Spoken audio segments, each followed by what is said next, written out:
গাইবান্ধায় গরু চোর সন্দেহে গণপিটুনিতে ৩ জনের মৃত্যু। ব্রাহ্মণবাড়িয়ায় পূর্বশত্রুতার জের প্রতিপক্ষের গুলিতে প্রাণ গেছে একজনের। ভারী বৃষ্টিতে আজও তলিয়ে আছে রাজশাহীর তানোর ও গোদাগাড়ির নিম্নাঞ্চল। ভেসে গেছে পুকুরের মাছ, ক্ষতিগ্রস্ত ২০৩ হেক্টর জমির রোপা আমন। প্রায় আধা পাকা ধান পানির নিচে তলায় গেছে, মাথা পর্যন্ত পানি ছিল, ধান ডুবে গেছে, দেখতে পাচ্ছেন অনেক পুকুর ভাটা গেছে। নেত্রকোনার সরকারি প্রাথমিক বিদ্যালয়ে বদলি শিক্ষক কালচার। গুণগত শিক্ষা থেকে বঞ্চিত ছাত্রছাত্রীরা, প্রতিবেদন থামাতে রিপোর্টারকে ম্যানেজের চেষ্টা।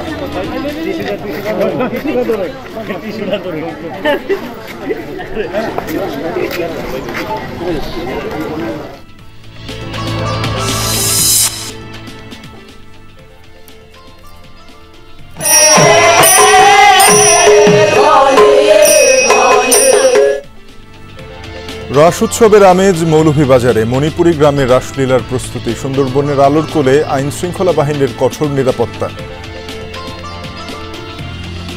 এই স্নানের মাধ্যমে মানুষের অনেক মনের কালিমা দূর হয়, পাপ তাপ দূর হয়। সকল ধর্মবর্ণের গোত্রের মানুষ এখানে সমবেত হবে এবং আশা রাখছি ভালো একটি মহোৎসব এবার আমরা উপহার দিতে পারবো।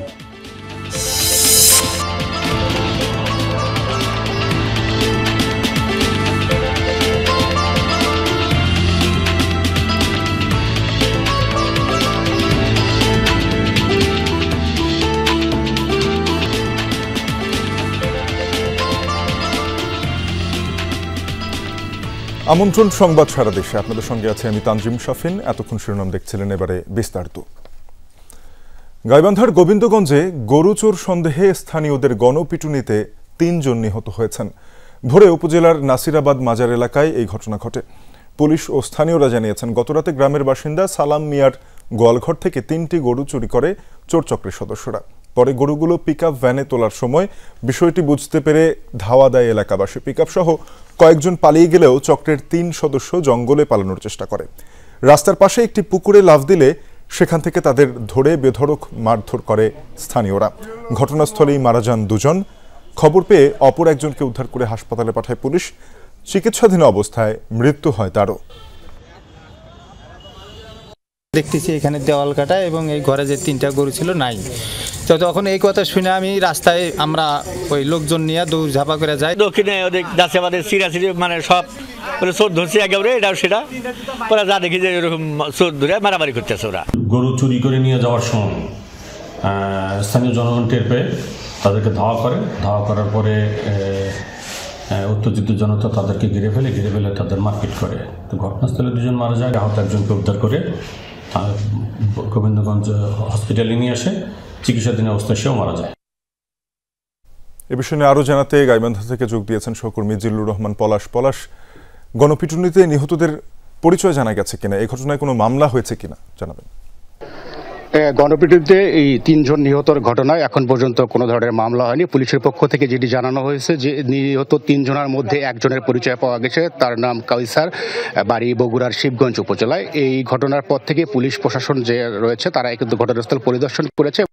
এই ঘটনাস্থলে যেটি দেখানোর চেষ্টা করব আপনাদের, যে গোয়াল ঘরটি দেখা যাচ্ছে ইট দিয়ে গাঁথা। এই গোয়াল ঘরটি, এই ইট খুলে নিয়ে কিন্তু চোর চক্রের সদস্যরা গত রাত্রে এসে তারা এই আব্দুল সালাম মিয়ার বাড়ির 3টি গরু তারা আসলে চুরি করে বের হন এবং এই গরু নিয়ে তারা যখন সামনের দিকে এগিয়ে নাছিরাবাদ এলাকায় যায়, তার মধ্যে কিন্তু বাড়ির মালিক সালাম সাহেব গরুর মশা তাড়ানোর জন্য কয়েল জ্বালাতে আসে। এই আসলে চোরের ঘটনাটি তাই বুঝতে পারেন। এরপরে কিন্তু আসলে তার চিৎকার আশপাশের লোকজন যখন জেগে ওঠার পরে হইচই শুরু হয়। তারপরে ধাওয়া করে 3 চোর চক্রকে তারা কিন্তু শনাক্ত করে। প্রথমত এই চোর চক্রের সদস্যরা একটি জঙ্গলে আশ্রয় নেয়, পরেই তারা আসলে একটি পুকুরে লাফ দেয়। পুকুরে লাফ দেওয়ার পরে বিক্ষুব্ধ জনতা আসলে যে ইট পাটকেল ছুড়ে কিন্তু তাদেরকে কিন্তু মারধর করে এবং এক পর্যায়ে ঘটনাস্থলে 2 জন মারা যায় এবং একজনকে হাসপাতালে নিয়ে যাওয়ার পরে মৃত্যু হয়। সব মিলিয়ে বলা যাচ্ছিল যে এই এলাকার মানুষ কিন্তু তাদের গবাদি পশু নিয়ে বেশ আতঙ্কের মধ্যে পড়েছেন।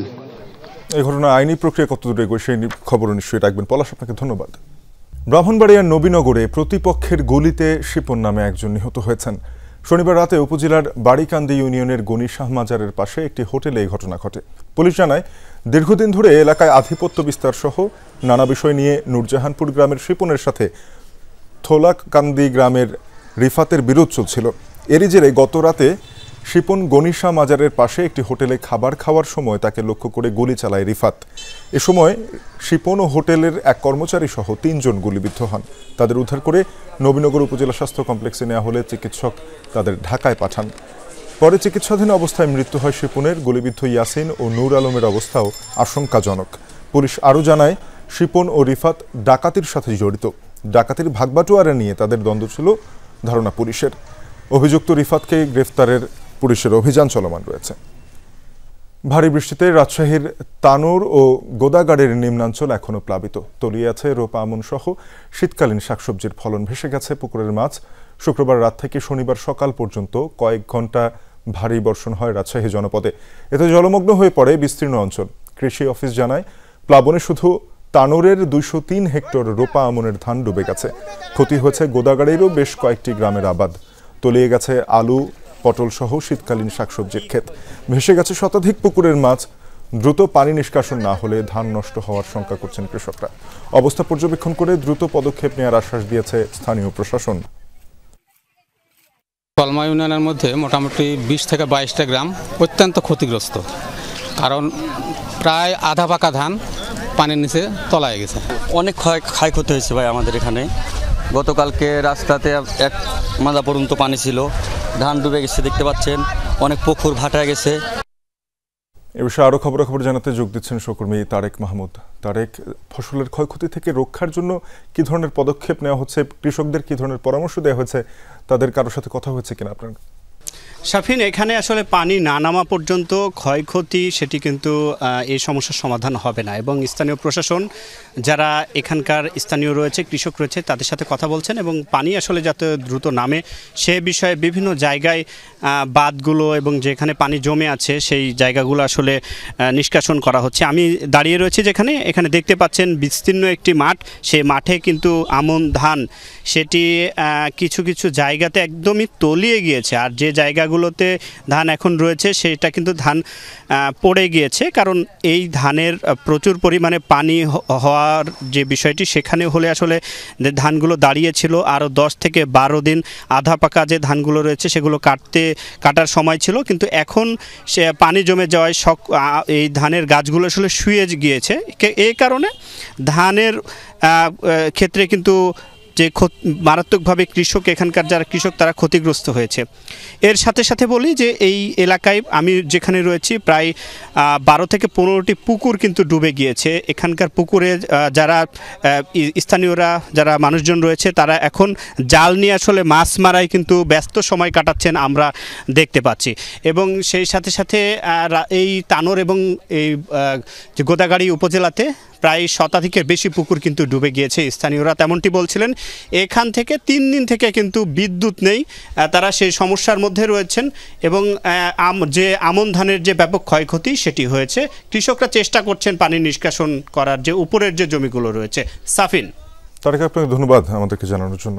দিনাজপুরে 12 কিলোমিটার এলাকা জুড়ে অবৈধ স্থাপনা উচ্ছেদ অভিযান চালাচ্ছে সড়ক ও জনপদ বিভাগ। সেখানে খোঁজ রাখছেন সহকর্মী মাহফুজুল হক, যুক্ত হব তার সাথে। মাহফুজ, জানাবেন এখন পর্যন্ত কতগুলো স্থাপনা উচ্ছেদ করা হয়েছে? এই উচ্ছেদ অভিযান নিয়ে ব্যবসায়ীরা কি বলছেন?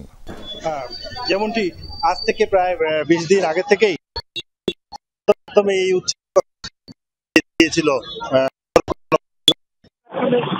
সকাল থেকে শুরু হয়েছে এবং ব্যবসায়ীদের যে দাবি, ব্যবসায়ীরা প্রশ্ন করেছিল এটা তাদের বৈধ জায়গা। পরে ব্যবসায়ীদের সাথে সড়ক বিভাগ এবং জেলা প্রশাসকের মধ্যস্থতা একটি বৈঠক হয়। বৈঠকে জেলা ব্যবসায়ীরা একমত হন যে 120 ফিটের জায়গায় আজকে 85 ফিট উচ্ছেদ করা হবে, অর্থাৎ সড়কের যে মাঝখান থেকে 2 দিকে 85 ফিট উচ্ছেদ করা হবে। এবং পরবর্তীতে সড়ক বিভাগের যদি প্রয়োজন হয় এবং এই রোড সম্প্রসারণের জন্য ব্যবসায়ীরা বাকি যে অংশটুকু আছে এটিও তারা ছেড়ে দিতে প্রস্তুত। কিন্তু তারা বলেছে রোড যদি প্রশস্ত করা হয় তাহলেই তারা যেন উচ্ছেদ করে, নাহলে অনেক লোক আজকে পথে নেমে গেছে এবং এই পথে নেমে যাওয়ার কারণে অনেক লোকই সর্বশান্ত হয়ে গেছে। তারা চায় যে তাদেরকে এই সুযোগ দেওয়া হোক, সেই মোতাবেক আজকে 85 উচ্ছেদ করা হচ্ছে এবং এই উচ্ছেদ থেকে বাকি অংশ যে আছে আজকে মূলত পুনার বাজারে উচ্ছেদ অভিযান চালানো হলো। এরপরে ধীরে ধীরে এগিয়ে যাচ্ছে বুলডোজার এবং এক্সকেভেটর, তারা উচ্ছেদ অভিযান চালিয়ে যাচ্ছে। আমরা দেখাতে চাই যে এই যে ভবনটি যে উচ্ছেদ হচ্ছে, দেখেন এই যে ভবনটি যে উচ্ছেদ হচ্ছে, এই ভবনটি দীর্ঘদিন ধরে ছিল। নিশ্চয়ই অভিযানের শেষ পর্যন্ত সেখানকার কতগুলো স্থাপনা উচ্ছেদ করা হলো সেই খবর আমাদেরকে জানিয়ে দেবেন। ধন্যবাদ আপনাকে মাহফুজ। জামালপুরের মাদারগঞ্জে ডিঙ্গি নৌকা ডুবে নিখোঁজ হওয়া সবশেষ শিশুর মরদেহ উদ্ধার হয়েছে। সকালে উপজেলার হরিপুর এলাকায় ভেসে ওঠে বৈশাখীর মরদেহ। এ নিয়ে নিখোঁজ 5 জনের মরদেহই উদ্ধার হলো। শুক্রবার ঝিনাই নদীতে ডিঙ্গি নৌকা নিয়ে ঘুরতে বের হয় 5 শিশু। পরে হঠাৎই নৌকাটি উল্টে গিয়ে ডুবে যায়। এ সময় শিশু ও নদী তীরবর্তীদের আর্তচিৎকারে স্থানীয়রা গিয়ে খোঁজাখুঁজি শুরু করে। খবর পেয়ে ফায়ার সার্ভিসের কর্মীরা ঘটনাস্থলে গিয়ে উদ্ধার করে আবু হাসান, সাইবা ও পলির মরদেহ। পরদিন উদ্ধার হয় শিশু কুলসুমের মরদেহ। নেত্রকোনায় বেশিরভাগ সরকারি প্রাথমিক বিদ্যালয়েই বদলি শিক্ষক দিয়ে চলছে পাঠদান। এ নিয়ে প্রতিবেদন করতে গেলে রিপোর্টারকে ম্যানেজের চেষ্টা করেন খোদ উপজেলার শিক্ষা কর্মকর্তাই। প্রাথমিক বিদ্যালয়ের শিক্ষা ব্যবস্থা বেহালের কথা স্বীকার করে ব্যবস্থা নেওয়ার আশ্বাস দিয়েছেন প্রাথমিক ও গণশিক্ষা উপদেষ্টা।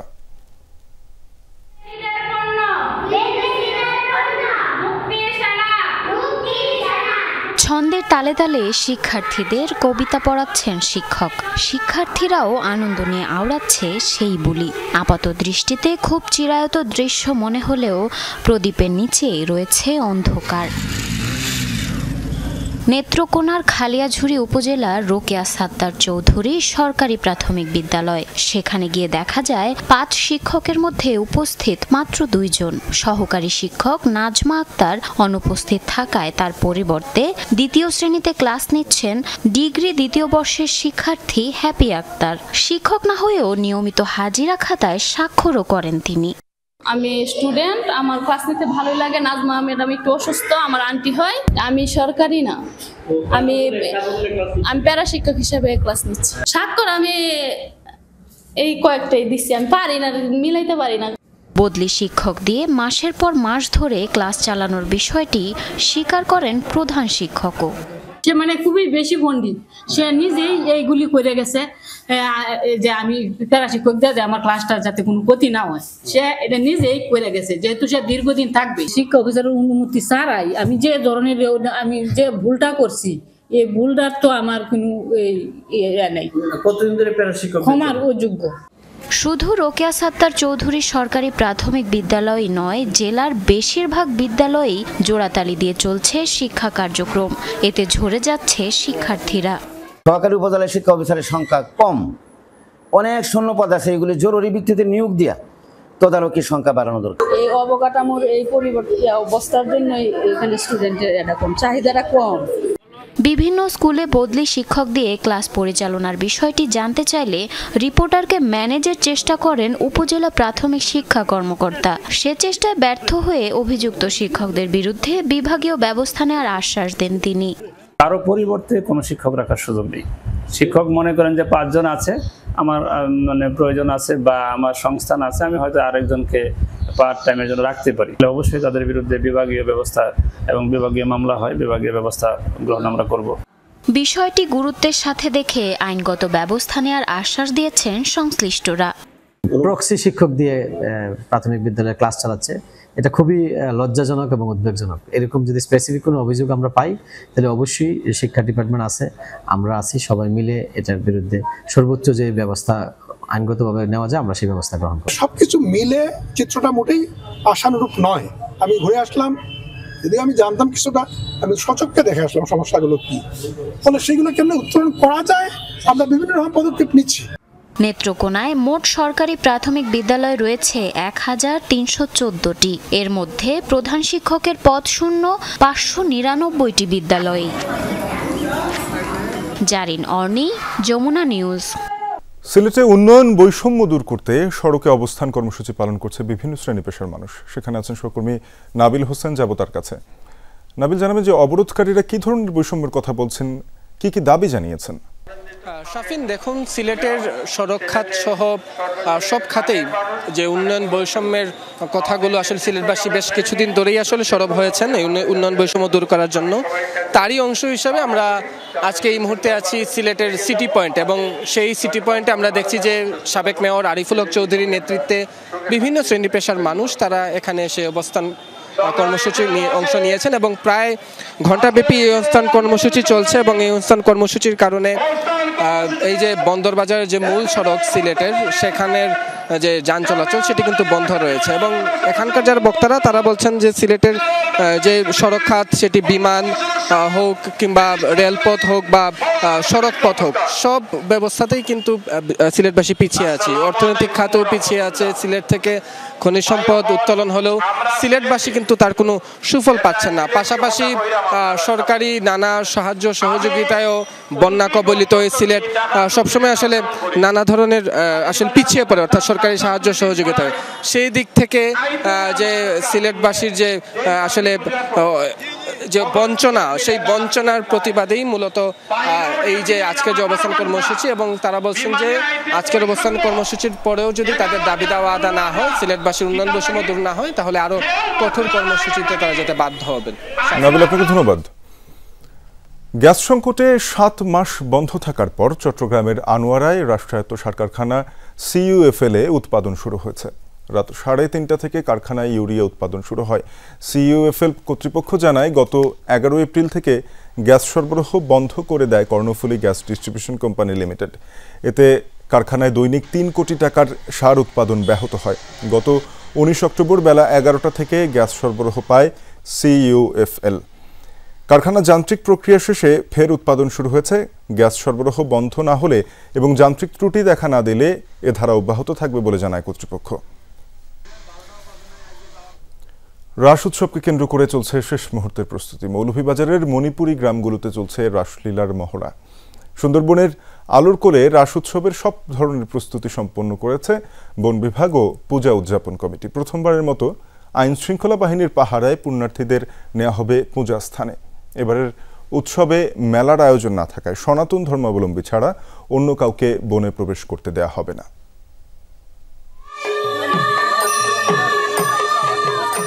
রাস উৎসবের আমেজ এখন চারপাশে, নাচের তালে মুখরতা, কিশোরীরা তাল মেলাচ্ছে ঢোল আর সুরের ছন্দে। প্রস্তুতির এই ব্যস্ততা আনন্দের ঢেউ ছড়িয়ে দিচ্ছে সর্বত্র। মৌলভীবাজার কমলগঞ্জের মাধবপুর জোড়ামণ্ডপ ও আদমপুরে অনুষ্ঠিত হবে রাস উৎসব। রাধাকৃষ্ণ, রাখাল, গোপী ও বৃন্দার ভূমিকায় নৃত্যে অংশ নেবে 3 শতাধিক শিশু কিশোর। ধ্রুপদী নাচের শৈল্পিক আবহ ধরে রাখতে উপজেলার 18টি মণিপুরী গ্রামে চলছে মহড়া। এবারে রাসলে আমার পারফরমেন্স খুব ভালো হবে, আমি এই প্রত্যাশা করি। আমি গোপী হিসাবে উপস্থাপনা করছি। আর এই রাসলে আমাদের অনেক বছর ধরে চলিত। সকল ধর্মবর্ণের গোত্রের মানুষ এখানে সমবেত হবে এবং আশা রাখছি ভালো একটি মহোৎসব এবার আমরা উপহার দিতে পারবো। বাগেরহাটের পূর্ব সুন্দরবনের আলোরকোলে আয়োজন করা হয়েছে ভগবান শ্রীকৃষ্ণের ঐতিহ্যবাহী রাস উৎসব। 5 নভেম্বর আনুষ্ঠানিকতা হলেও 2 দিন আগেই পুণ্যার্থীরা রওনা হবেন। মোংলা বন্দর থেকে প্রায় 120 কিলোমিটার দূরে জনমানব শূন্য সমুদ্র মোহনায় ভগবান শ্রীকৃষ্ণ ও গাজী কালুর পূজা এবং সমুদ্রের পানিতে পুণ্য স্নানের মাধ্যমে পাপ মোচন করবেন তারা। এরই মধ্যে শেষ হয়েছে সার্বিক প্রস্তুতি। লক্ষ লক্ষ দর্শনার্থী পূর্ণ স্নান করার জন্য এখানে উপস্থিত হয়। দেশ বিদেশ থেকে তারা চলে আসে। এই স্নানের মাধ্যমে মানুষের অনেক মনের কালিমা দূর হয়, পাপ তাপ দূর হয়। উৎসবকে ঘিরে কঠোর সতর্কতামূলক ব্যবস্থা গ্রহণ করেছে বন বিভাগ সহ বিভিন্ন আইন প্রয়োগকারী সংস্থার সদস্যরা। থাকবে সার্বক্ষণিক মেডিকেল টিম।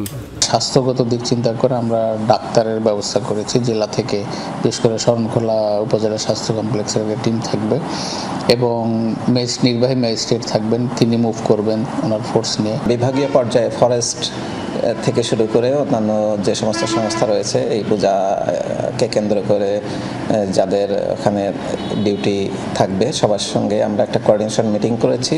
প্রায় 150 বছর ধরে কার্তিক মাসের পূর্ণিমা তিথিতে সুন্দরবনের দুবলারচরের আলোর কোলে রাস উৎসব হয়ে আসছে। সাইফ আহমেদ, যমুনা নিউজ। এই ছিল সংবাদ সারা দেশের এখনকার আয়োজনে। এতক্ষণ সাথে থাকার জন্য সবাইকে ধন্যবাদ।